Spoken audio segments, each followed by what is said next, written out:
ان الذین یتلون کتاب اللہ، جو لوگ اللہ کی کتاب کی تلاوت کرتے رہتے ہیں، واقاموا الصلاۃ، اور وہ نماز کی پابندی کرتے ہیں، وانفقوا مما رزقناہم سرا وعلانیۃ، اور جو لوگ ہم نے جو کچھ ان کو عطا فرما رکھا ہے اس میں سے چھپا کے بھی خرچ کرتے ہیں اور دکھا کے بھی خرچ کرتے ہیں، یرجونا تجارتا لن تبور، اور وہ ایسی تجارت کے امیدوار ہیں جو کبھی بھی ماند نہ ہوگی۔ اللہ آپ کو معلوم ہے نا، حضرت عثمان کے جب اونٹ آئے تھے، 70 اونٹ مال سے لدے ہوئے، اس حال میں پہنچے تھے کہ مکہ میں قحط پڑا ہوا تھا تو لوگ حضرت عثمان کے پاس گئے اور انہوں نے کہا ہم آپ سے دگنی قیمت پہ لیتے ہیں۔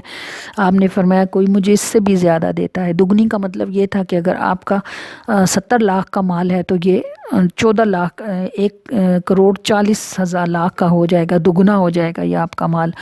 تو آپ نے فرمایا نہیں، میں تو اس سے کوئی زیادہ لیتا ہے۔ انہوں نے 3 کہا، 4 کہا، 5 گنا کہا۔ یہ بہت بڑا اماؤنٹ تھا، یعنی 5 گنا ہونا، جیسے کسی کی چیز 1 لاکھ کی اور کوئی اس سے 5 لاکھ کی خریدے، بڑی آفر تھی یہ۔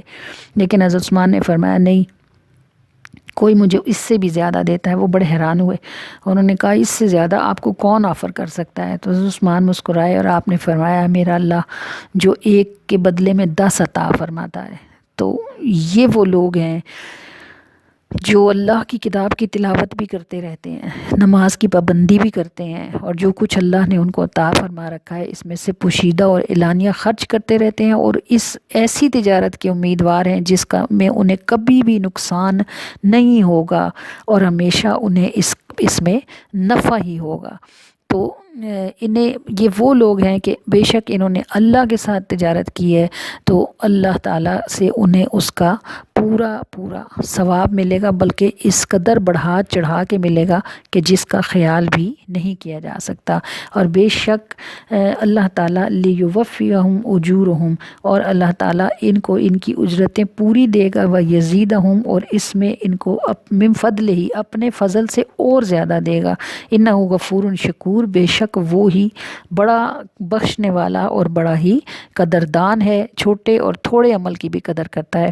بے شک اللہ تعالیٰ اپنے بندوں کے معاملات میں بڑا رحیم کریم ہے، بندے سے تھوڑی سی چیز کو بھی قبول فرما لیتا ہے، اور تھوڑی سی نیکی کو بھی بندے کو موڑتا نہیں ہے، بلکہ چھوٹی سے چھوٹی نیکی بھی اپنے بندے کی سنبھال لیتا ہے، اور بڑی سے بڑے گناہ کو بھی اپنے بندے کے معاف کر دیتا ہے۔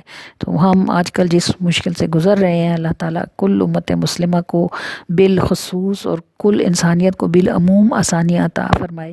اللہ تعالیٰ ہمارے گناہوں کی وجہ سے جو ہم پکڑ میں ہیں، اللہ تعالیٰ ہمیں اس سے آسانیاں نصیب فرمائے، اور تعالیٰ ہم سب کو سچی توبہ کرنے اور رجوع کرنے کی سعادت نصیب فرمائے۔